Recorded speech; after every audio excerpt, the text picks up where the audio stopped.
ओम नमो शिवाय दोस्तों। सोमवार के व्रत 3 प्रकार के होते हैं।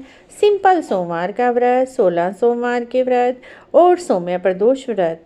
हर व्रत ही अपनी अपना महत्व रखता है। तो आज हम आपसे 16 सोमवार के व्रत की कथा शेयर करने वाले हैं। जब भी 16 सोमवार के व्रत रखें, कथा अवश्य सुनें। 13 दिसंबर को आप पहला सोमवार, अगर 16 सोमवार रखना चाहते हैं तो 13 दिसंबर से आप व्रत को स्टार्ट कर सकते हैं। अमावस्या के बाद पड़ने वाला पहला सोमवार का व्रत है, तो इससे भी आप 16 सोमवार के व्रत शुरू कर सकते हैं। व्रत कथा इस प्रकार है। एक नगर में बहुत धनवान साहूकार रहता था। उसके घर धन की कोई कमी नहीं थी, परंतु उसको बहुत बड़ा दुख यह था कि कोई भी पुत्र नहीं था। वह इसी चिंता में दिन रात लगा रहता। पुत्र की कामना के लिए प्रत्येक सोमवार भगवान भोलेनाथ के मंदिर में जाता, दीपक जलाता, पूजा करता और उनसे पुत्र की कामना करता। उसकी भक्ति को देखकर माता पार्वती जी ने भगवान शिव से कहा, भगवान, यह साहूकार आपका इतना बड़ा भक्त है, सदैव आपकी पूजा व्रत श्रद्धा से करता है, इसकी मनोकामना पूर्ण करनी चाहिए। भोलेनाथ बोले, पार्वती, यह संसार कर्म क्षेत्र है। जैसा किसान खेत में बीज बोता है वैसा ही फल पाता है, उसी तरह संसार में जैसा कर्म करेगा वैसा ही फल भोगना पड़ता है। पार्वती जी के बहुत आग्रह करने पर भगवान शिव भोले बोले, इसके भाग्य में कोई भी पुत्र नहीं है, लेकिन मैं इसे पुत्र प्राप्ति का वर तो देता हूँ, किंतु इसके पुत्र की आयु केवल 12 वर्ष की होगी और उसके बाद वह मृत्यु को प्राप्त हो जाएगा। इससे अधिक मैं इसे कुछ नहीं दे सकता। यह सब बातें साहूकार भी सुन रहा था। उसे इसकी ना तो कोई प्रसन्नता हुई और ना ही कोई दुख हुआ। वह पहले की तरह ही भगवान शिव भोले का व्रत व पूजन करता रहा। कुछ समय बीतने पर साहूकार की स्त्री गर्भवती हुई। 10वें महीने बहुत ही सुंदर पुत्र उसे हुआ। साहूकार के घर में खुशियां मनाई गई, परंतु साहूकार उसकी 12 वर्ष की आयु के बारे में जानता था, इसीलिए ना तो उसे कोई दुख हुआ ना ही प्रसन्नता हुई। जब वह बालक 11 वर्ष का हो गया तो उस बालक की माता ने उसके पिता से विवाह के लिए कहा। तब साहूकार कहने लगा, अभी मैं इसका विवाह नहीं करूंगा, मैं अपने पुत्र को काशी में पढ़ने के लिए भेजूंगा। साहूकार ने अपने साले को बुलाकर, अर्थात बालक के मामा को बुलाकर उसको बहुत सा धन देकर और उस बालक को काशी पढ़ने के लिए ले जाने के लिए कहा और कहा, रास्ते में जहाँ पर भी तुम रुको वहाँ पर यज्ञ करना, ब्राह्मणों को भोजन कराते जाना। दोनों मामा भांजे यज्ञ करते हुए ब्राह्मणों को भोजन कराते हुए जा रहे थे। तब रास्ते में दोनों मामा भांजा एक ऐसे शहर में पहुंचे जहां पर उस शहर के राजा की लड़की का विवाह था। दूसरे देश का राजकुमार जो उसे बिहाने आया था, वह एक आंख से काना था।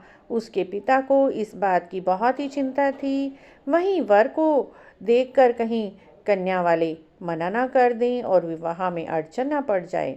इस कारण उसके पिता ने जब साहूकार के लड़के को देखा तो मन में विचार किया, क्यों ना दरवाजे तक का काम इस लड़के से करा लिया जाए। ऐसा विचार करके उसके पिता ने लड़के के मामा भांजे से कहा तो वे मान गए।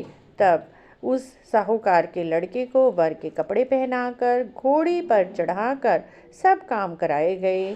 तभी वर पक्ष के पिता ने सोचा, यदि विवाह भी इसी से करा लिया जाए तो क्या बुराई है। ऐसा सोचकर उस लड़के के पिता ने मामा से आग्रह किया। तब मामा मान गया।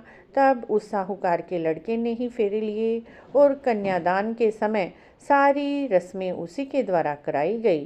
तब विवाह कार्य संपन्न हो गया।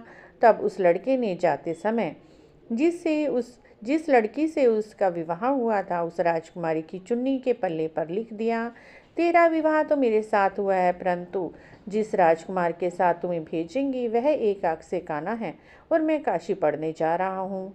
लड़के के जाने के बाद राजकुमारी ने जब अपनी चुन्नी पर ऐसा लिखा हुआ पढ़ा, तब उसने उस काने राजकुमार के साथ जाने से मना कर दिया और अपने पिता को सारी बात बता दी और यह भी कहा, जिससे मेरा विवाह हुआ है वह तो काशी पढ़ने के लिए गया है।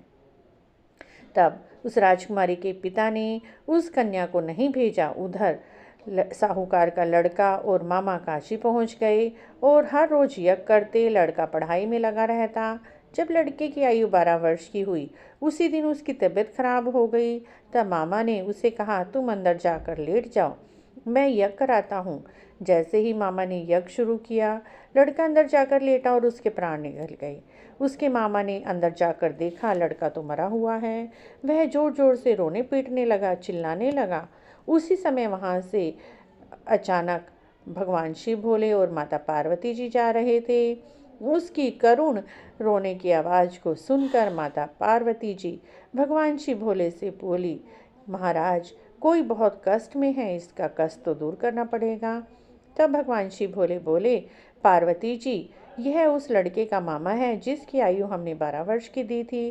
पार्वती जी ने भगवान शिव भोले से बहुत आग्रह किया कि महाराज, उस लड़के की आयु को आप बढ़ा दीजिए। पार्वती जी के आग्रह करने पर भगवान शिव भोले ने उस बालक को ठीक कर दिया और उसकी आयु भी बढ़ा दी। तब पार्वती जी बहुत खुश हुई और माता पार्वती जी और भगवान भोलेनाथ कैलाश पर्वत पर चले गए। वह लड़का और मामा यह करते हुए ब्राह्मणों को भोजन कराते हुए अपने घर की ओर चले। रास्ते में उसी नगर में आए जहाँ पर उस लड़के का विवाह हुआ था। लड़के के ससुर ने उसे पहचान लिया और अपने महल में ले जाकर बहुत खातिरदारी की और अपनी लड़की को उसके साथ विदा किया। जब मामा भांजे अपने घर के नज़दीक पहुँचे तो मामा ने घर पर संदेशा पहुँचाया कि हम घर पर आ गए हैं। लड़के के माता पिता घर पर चिंतित थे और छत पर बैठे थे कि अगर हमारा बेटा नहीं आया तो हम छत से गिरकर मर जाएंगे।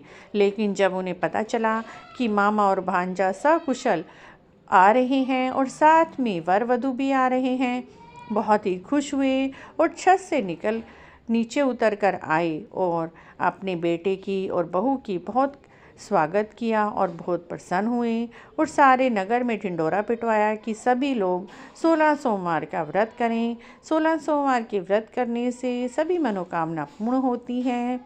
तो मित्रों, इस कथा को पढ़ते, सुनते, हुंकारा भरते जो भी व्यक्ति हैं उनकी सभी मनोकामना भोलेनाथ पूरे करें।